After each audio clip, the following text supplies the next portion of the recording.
시청자 여러분 안녕하십니까? 김동수입니다.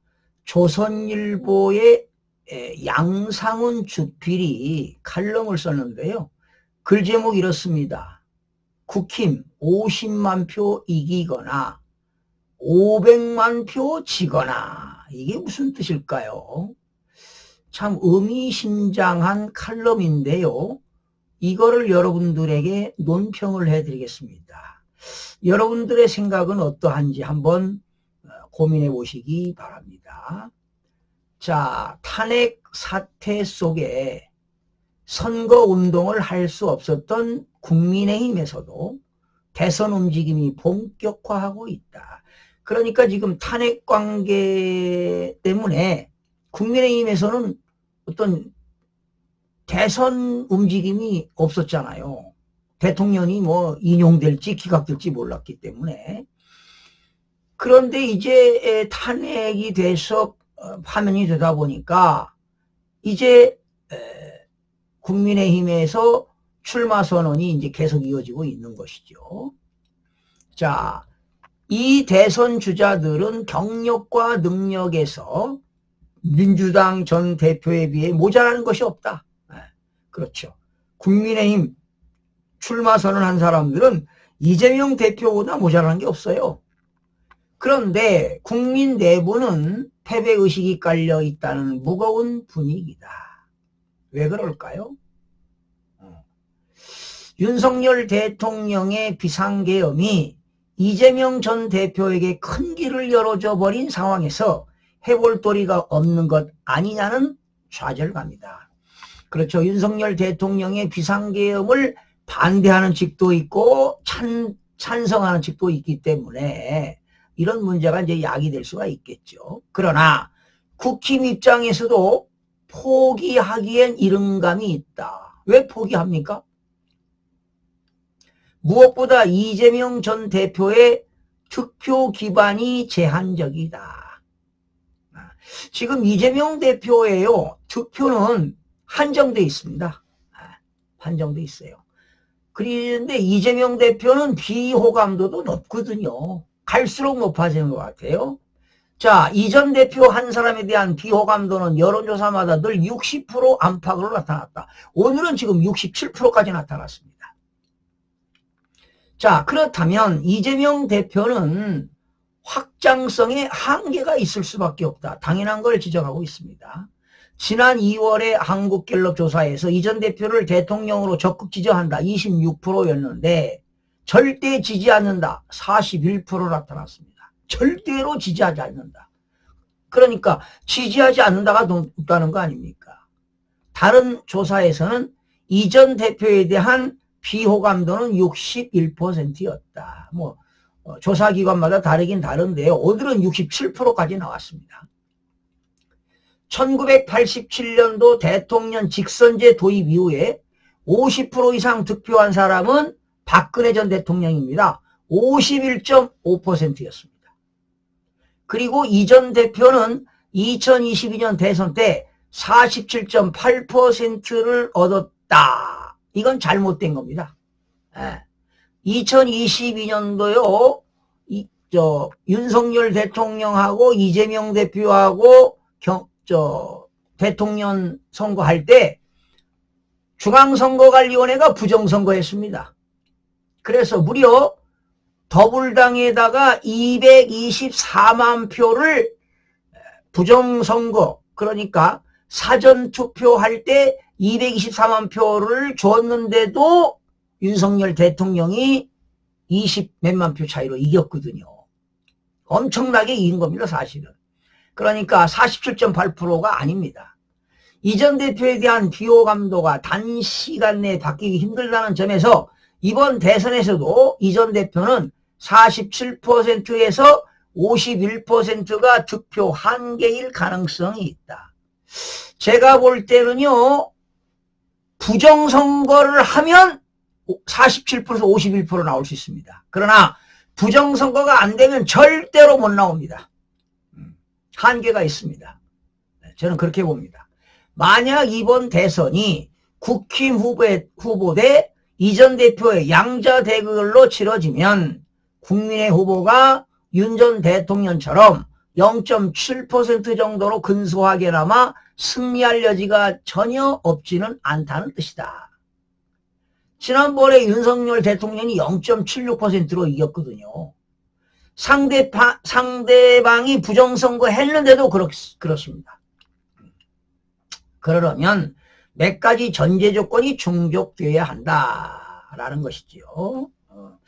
양상훈 주필이 지금 국민의힘한테 어떤 전제 조건을 얘기했습니다. 잘 들어보시기 바랍니다.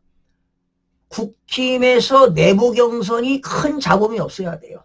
잡음 없이 마무리가 되고, 그리고 당선된 후보를 다른 주자들이 도와야 된다는 겁니다. 한국 정치에서 이는 거의 없었던 일이다. 특히 국힘에서 그랬다. 국힘 후보들은 각자 개인들이 잘났다는 거 아닙니까? 그게 잘못된 거야. 경합을 해서 졌으면 승복을 하고 단일 투표로 내세워야 되는데, 지난 뭡니까? 문재인 대통령 때는 유승민, 안철수, 홍준표 이렇게 세 사람이 나왔잖아요. 더불당에서는 문재인 대표가 나왔어요. 그러니까 당연히 될 수밖에 없어요. 자, 그래서 국힘 내부에서는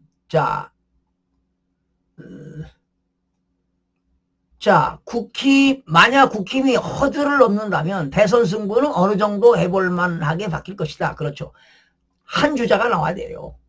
국힘 내부 경선에 윤석열 대통령 전 대통령이나 외부 세력이 개입해 계엄과 탄핵이라는 과거가 다시 이슈화된다면 대선 승리 가능성은 거의 사라질 가능성이 높다.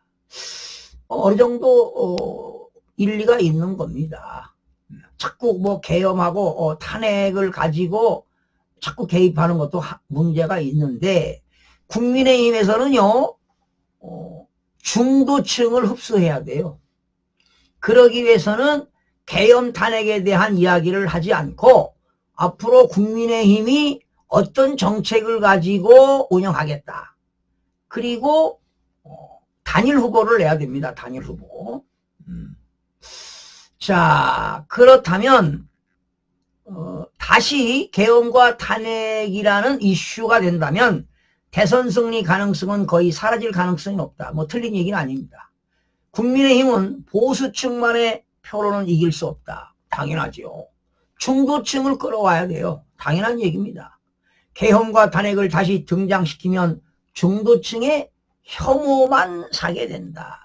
틀림없는 얘기입니다. 중도층을 외연을 확장해야 되는 거니까요. 탄핵 이후 앞으로도 윤 전 대통령이나 외부 세력이 어떻게 나올지는 차츰 드러나겠지만, 지금 분위기를 보면 국힘에 부정적 영향을 미칠 가능성이 있어 보인다. 국힘 정치인 한 사람은 탄핵 후 지금 당내에서 일부 의원이 윤이 지목한 사람이 당 대선 후보가 될 것이라는 소리를 하고 있다며 한숨을 쉬었다. 글쎄요, 이건 누군지는 잘 모르겠습니다만은 보수측 후보의 단일화도 필요하다. 당연하죠. 보수측의 후보 단일화가 나와야 돼요. 그러면 유력합니다. 그런데 부정선거가 없어야 되겠죠. 부정선거 하면 후보 단일화가 되더라도 더불당이 될 수밖에 없다고. 개혁신당이 이준석 후보와의 통합이 결국 중요한 과제로 등장할 것이다. 최근에 한 여론조사에서 이 전 대표와 국힘 후보, 이준석 후보와의 3자 대결 때 이준석 지지율은 9%였다. 실제 대선에서 9% 아닌 2, 3%라고 해도 승부를 가를 수 있는 수치다. 그렇죠? 여야 간의 득표율은 아마 2, 3%로 차이가 날 겁니다. 국힘의 선거 전략도 중요하다. 국힘 후보가 자기 색깔 없이 이재명 대 반 이재명이라는 이재명 함정에 빠지면 결국 이 전 대표를 넘을 수 없을 것이다. 자기 색깔을 내야 됩니다. 지금 유권자들은요, 윤대 이유 무한 정쟁에 지쳐 있습니다. 그렇죠. 유권자들은 이재명이 더 싫고 윤석열이 더 싫다 이런 얘기 아닙니까? 중도층도 한 30, 40% 되는 것 같아요. 국힘 후보가 그 이 정쟁 시즌 2를 만들면 이 전 대표가 좋아할 것이다. 이 전 대표에게 가장 좋은 선거 구도가 윤석열 대 반윤석열이기 때문이다. 이 상황이 이재명이 함정이다. 틀린 이야기는 아닌 것 같아요. 여러분 2007년도에 이재명 대 정동영 그때 대선이 치러졌잖아요. 그러면서 유사한 면이 많다. 당시 이 선거도 노무현 대통령에 대한 여론 반감이 높은 상황으로 치러졌어요. 노무현에 반대되는 것은 뭐더니 좋다는 정도였다. 진보 측 정 후보는 노무현과 차별화를 안 할 수도 없는 어정쩡한 입장에서 선거에 임해야 했다. 그래서 진 것이죠. 정 후보는 결국 이명박 후보에 대한 네거티브에 집중했다. 정동영 후보가 정 후보 측 선거 전략은 BBK 그러니까 이명박 후보의 BBK 의혹으로 시작해서 그것으로 끝났다. 국회를 방문한 이 후보에게 민주당 당직자가 침을 뱉는 극단 행동까지 할 정도였다. 선거 결과는 이명박 후보가 이겼습니다. 531만 표 차이로 22.5%포인트 차이로 압도적으로 이명박 후보가 승리했지요. 아마 1987년 이후 직선제 이후 대선 역사상 최대의 표 차이가 있었다. 기억이 생생합니다. 이번 대선에서 국힘이 기댈 수 있는 언덕은 이재명 전 대표에 대한 요지부동인 국민적 피호감이다. 반면 국힘의 가장 힘든 부분은 정권 교체 여론이 정권 유지 여론보다 압도적 20%포인트 높다는 점이다. 얼마 전에는 한 그 정도 차이 났는데요. 지금은 정권 재창출을 원하는 사람이 한 48%, 여권 후보가 당선되어야 된다 37%니까 10%포인트로 지금 내려왔습니다. 갈수록 그 비호감도가 높습니다. 이재명이가. 이런 면에서 이번 대선은 양극단을 왔다 갔다 하는 변동의 잠재성을 내포하고 있다고 생각한다. 다만 국민의힘에는 바늘구멍이고 이전 대표에게는 넓은 문이다. 그렇다면 국민의힘이 힘들다는 건가요? 국힘이 최선을 다하고 운까지 따른다면 50만 표 안팎으로 극적 승리를 할 수 있지만 그 조건이 제대로 갖춰지지 않는다면 500만 차이와 같은 역사적 대패를 할 수도 있다. 지금 이 양상훈 주필은 과거에 그 노무현 그러니까 정동영 후보하고 이재명 후보 때 500만 표 이상 차이가 났거든요. 오로지 정동영 후보는 그 이명박 후보만 그냥 비난했어요. 그런데 그 당시 노무현에 대한 팬과 호감이 있는 사람과 비호감이 있는 사람 때문에 정동영이가 졌다. 이런 지금 양상훈 주필의 주장인데요. 뭐 그럴 수도 있겠죠. 그러나 제가 볼 때는 부정선거를 안 하고 국민의힘에서 단일 후보로 나온다면 국민의힘이 당선될 수 있습니다.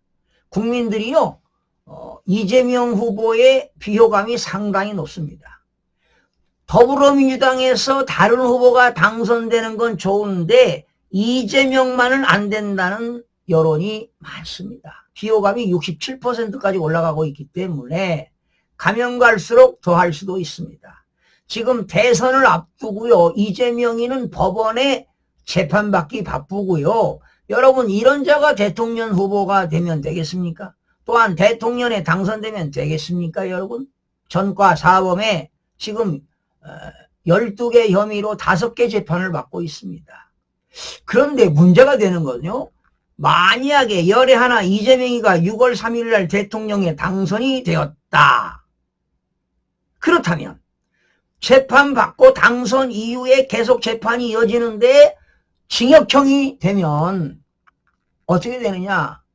대통령직에서 물러나야 되느냐? 이런 문제가 있다는 겁니다. 우리나라 헌법 84조에는 대통령은 탄핵 형사소추권이 없지요. 형사소추권이 내란죄와 외환죄 아니고는 내란죄와 외환죄는 형사소추를 받지 않습니다. 자, 그렇다면 이런 문제가 대통령 출마하기 당선되기 전에 형사재판을 받고 있었는데 당선되고 나서 징역형이 나온다면 대통령 무효 아니냐, 당선된 게. 이것은 문제가 있다는 겁니다. 그러면 이게 어디로 가야 돼요? 헌재로 가야 돼요. 헌재에서 판결을 결정을 받아봐야 되지 않겠습니까? 그러다 보니까 지금 한덕수 권한대행이 보수 세력의 헌법재판관 2명을 지명했잖아요. 이것을 지금 이렇게 지명하다 보니까 더불어민주당에서 좌장인, 이재명 대표의 좌장인 정성호 의원이 지금 한덕수 권한대행을 탄핵을 시켜야 된다, 이런 얘기가 나오고요. 더불어민주당에서 초선 의원들이 또 한덕수 권한대행과 재상무 장관을, 부총리를 탄핵시켜야 된다. 또 심우정 검찰총장도 탄핵시켜야 된다, 이러고 나오고 있습니다. 지금 대한민국이 이런 꼴인데 왜 이런 일이 벌어졌을까요? 모두가 다 거대 야당의 국회 폐악질, 근본적인 원인은 부정선거입니다, 여러분. 부정선거로 저들이 지금 내란죄, 국헌 문란을 하고 있습니다. 세상이 지금 거꾸로 가고 있는데 이런 정말 악말 할까요? 악령들입니다, 악령들. 악마들입니다, 악마들. 이 자들이 국헌문란을 하고 있습니다. 심판받아야 될 거고요.